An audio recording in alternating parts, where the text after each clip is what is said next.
Welcome to Hanging Out with Robert, that's me. This video contains things that I encounter throughout the day. If for some reason I complete a task and you would like to see the details, you can click on the link in the description area below.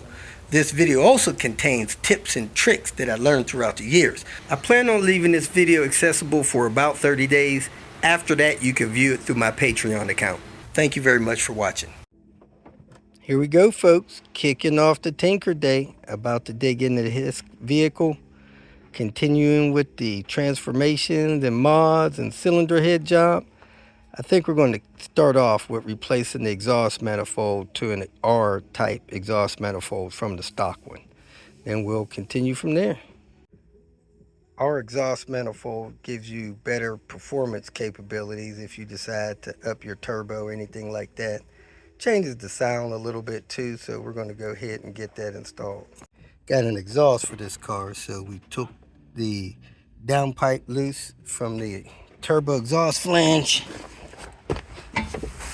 This exhaust had been repaired, so it didn't have any clamps, so we cut it there right in front of this muffler, suitcase muffler. We took the bolt loose from there to get it to hang down a little bit, make it easier to sawzall it with that DeWalt sawzall. Took the hanger loose on the other side. Now he's taking the hanger loose on the back so we could try to pull this thing out of here. We also need to undo the O2 sensor and undo all the clips on the wire on it because we got new O2 sensors. Took off that stock turbo exhaust manifold, put on an R exhaust manifold. The bracket was supporting the exhaust manifold. Now it's not.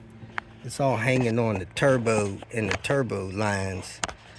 So since the exhaust is off, next thing we're going to do is get the cylinder head on so that we don't put more weight on these turbo lines and stuff. That turbo drain may be damaged already. We'll see once we get it all bolted onto the head. So we're going to clean up this surface, take these chains off, put the starter in, and then drop this cylinder head on here. And then we're going to put this number one piston or this crank on its mark, because it's far from the mark.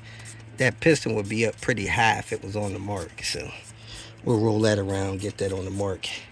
We'll also lubricate, we actually already did, lubricated these cylinder walls with oil saturated rag so that we'll have compression when we go to start it. Got the chain out of there. Man, he's so impatient. Instead of unscrewing it, he just cut the head of the screw off.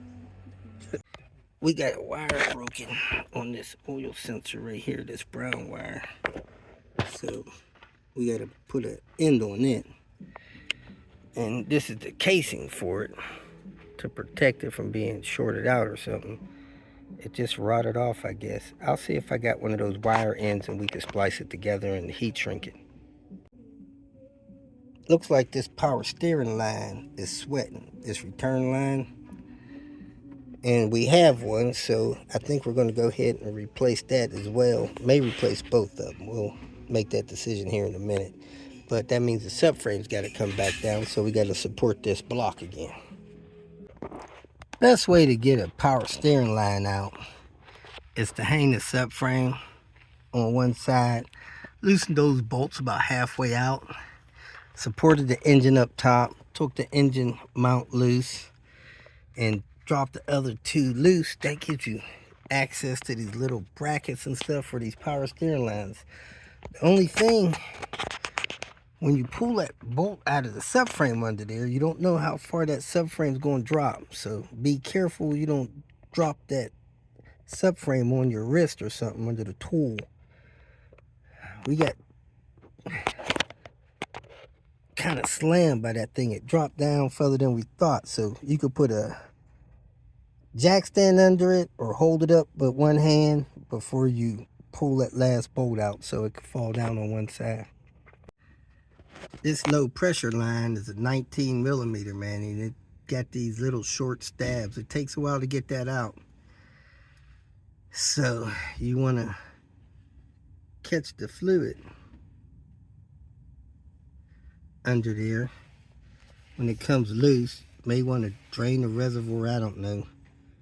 But be prepared for fluid to come out if you don't siphon it all out the reservoir. Got these lines tight, having a little bit of problem lining up the brackets, so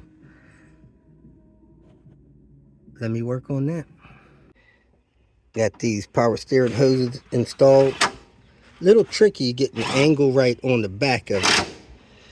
Cut about 2 inches off this hose so that the lines could lay kind of natural the way they were.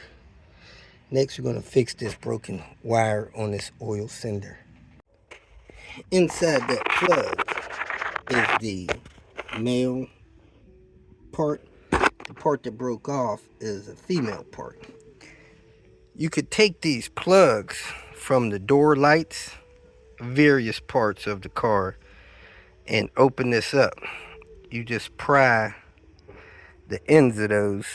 See the hooks there? You pry those open, flip this open, and you cut the wire off. You got 2 of these connectors in here. Now these connectors will go into that connector that we was messing with earlier, that encapsulates that to plug in there. So let me find that piece, and we're going to solder this on there. See how this goes in there, snaps that close, then you have that piece that'll plug into that sensor. So we're going to solder this to that brown wire.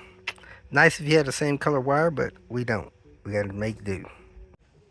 We are getting some foul weather warnings. Look how dark it is over there, and it's moving our way. So we're going to clean up. I see lightning, hear thunder and everything. We don't want all our stuff to get wet, so we're going to wrap this up for a few minutes. If you feel that this information was useful, please like it and share it with your social media friends. You can subscribe to my channel so that you will get notifications of future videos that I post. You can follow me on Twitter, and if you need to contact me directly, please visit my website. And if you have any questions, leave them below, and someone or myself will reply to them. Again, thank you very much for watching.